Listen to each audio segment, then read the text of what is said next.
Now, from CBS 4 News, this is Facing South Florida with Jim DeFede. Good morning and welcome to Facing South Florida.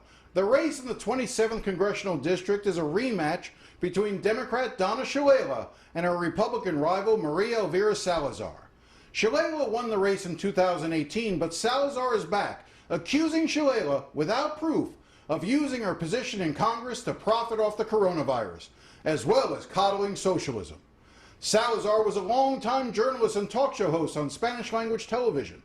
Earlier this week, we spoke about the campaign. The interview was scheduled for about 20 to 25 minutes, but it lasted nearly an hour.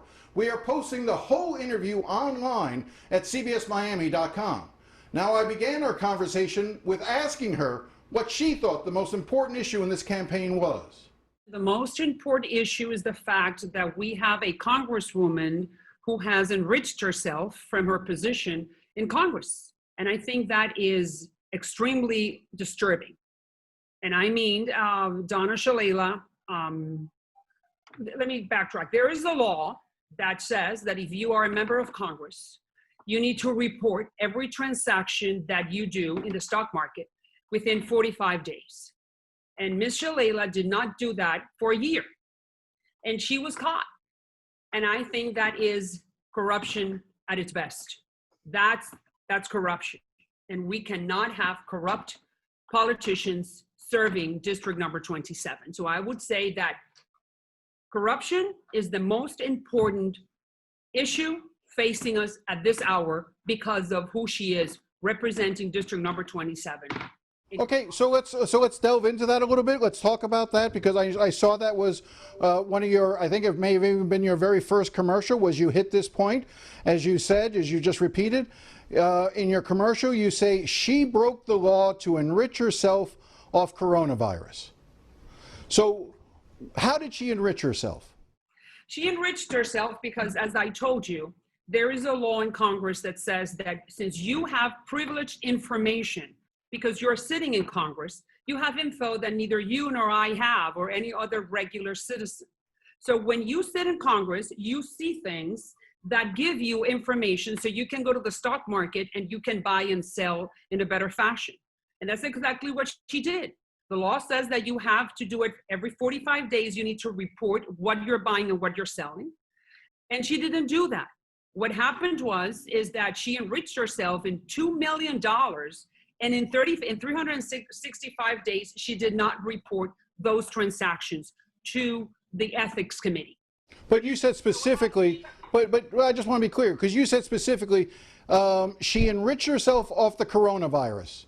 What do you mean by she enriched herself off the coronavirus, though? Because some of the companies that she holds stock in are poised or could be in the list to receive money from the bailout, from the bailout funds that the federal government has created in that oversight committee that she is one of the members. So she has the opportunity, and she had the opportunity to enrich herself. But besides that, before that, for $2 million that she was able to make by having privileged information and not reporting it as the law indicates. But just to be clear, again, I think the facts are important here. What she said she did, and I don't think the facts dispute this, is that when she was elected to Congress, she held stocks in a number of companies, as you said. She claims that to avoid the very conflict of interest you're now accusing her of, she divested herself of the stock. The violation that you correctly state is that when you sell stock under the Stock Act, you have to report that you've sold stock. So, but again, all of these stock transactions took place in 2019, long before the coronavirus. So when you say that she enriched herself off the coronavirus, that's where I'm confused. I don't understand how she enriched herself off the coronavirus when she sold her stock in 2019.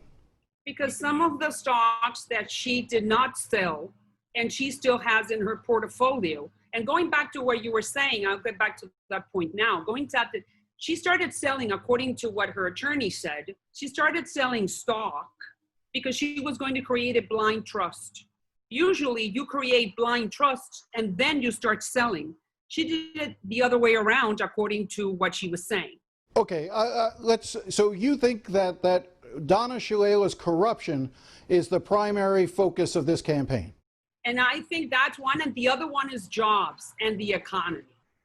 Jobs and the economy, because after the pandemic, Jim, we need to get back on our feet, economically speaking. And that's why I am proud to say, and I'm going to announce it here in your show, I've said it before, but I just want to repeat it now, is that I'm going to make or create out of my congressional office, if I'm elected to Congress, an employment center.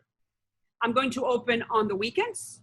I'm going to open evenings. I'm going to give the opportunity to everybody that lives in district number 27, have a better job. How am I going to do that? Because you know that there are many hundreds of federal programs that give you the opportunity to learn something different, to have a better job. They pay your employer to hire you. And if you are a business owner and you want to make the federal government your client, that's what we're there for. So that's why I want to open my doors and help everybody that lives in 27 have a better job if they want to. Learn how to do something differently if they want to. Aren't there agencies that already do that? CareerSource among them? I mean, there are agencies that do the very thing. Why would you want to repeat and create an extra layer in your district when you could be sending those people and providing an avenue for those people to get that help? I guess I'm confused. So you're going to turn your entire congressional office into a jobs center, a jobs fair? I never said the entire congressional office, but I'll say that I will dedicate an important part of the budget that is provided by the federal government. I will dedicate that to enhance those agencies, to give information, to guide those people that do not know how to get to those agencies, where to go. Because you have a lot of people that just got to the United States, and maybe even if there are people that have been here for a long period of time, they do not know what the system or how the system works.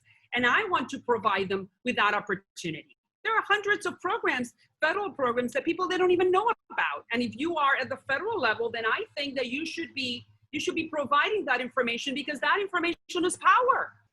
And after the coronavirus, I mean, in which better way you can help people to achieve the American dream or to obtain equal justice or equal opportunity than helping them grow economically. That's my definition of the American dream, being able to make it economically. The president is currently, and the administration is currently in court seeking to eradicate, dismantle, do away with Obamacare. Do you support the efforts by the president to do away with the Affordable Care Act? I think that is a fantastic question. Look, if you like your Obamacare, you keep your Obamacare. There's no way that we can repeal the Obamacare if we do not offer something better or equal. All right, that's number one. But at the same time, we need more competition in the healthcare industry. Competition, because competition brings down prices. We need to offer better plans to those people that are in Obamacare. And if they want to stay there, they can stay there, but they should have an option. Perfect example is eye laser. It's not that regulated, and right now the prices are on the floor. And at what time, if you wanted to do eye laser in your eyes, it was $20,000. Right now it's $800. Why? Because there is competition. That's what I would like to have. Something I guess I don't understand. When you say if you like your Obamacare, you can keep your Obamacare. I don't know. So you oppose what the president is doing in trying to, because he's asking the Supreme Court to strike down Obamacare. What I believe is that the Supreme Court will have to make that decision. But what I'm saying that as a member of Congress, to protect my constituents, I need to tell you that if Obamacare needs to stay the way it is, unless we can provide for a better plan, a cheaper plan for more people. So along the way, you keep Obamacare, and then my plan, the plan that I would like to see, is more competition within the healthcare industry. See, now I've seen you say before, and it seems like a different position you're taking now.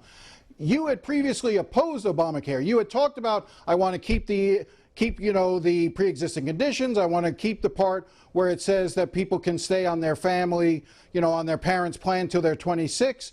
But I didn't hear you say that you're good with all of Obamacare. You don't have a problem. So you've never said that you wanted to do away with Obamacare. But I never told you. I am answering as a congressional candidate right now in our first interview your question. What I'm saying to you is that the way things are now, we need to keep Obamacare, and we need to keep the pre-existing conditions, and we need to keep the kids until they're 26. But we need to introduce competition in a highly regulated and highly subsidized industry. Competition is what brings prices down. More with Maria Salazar when we come back.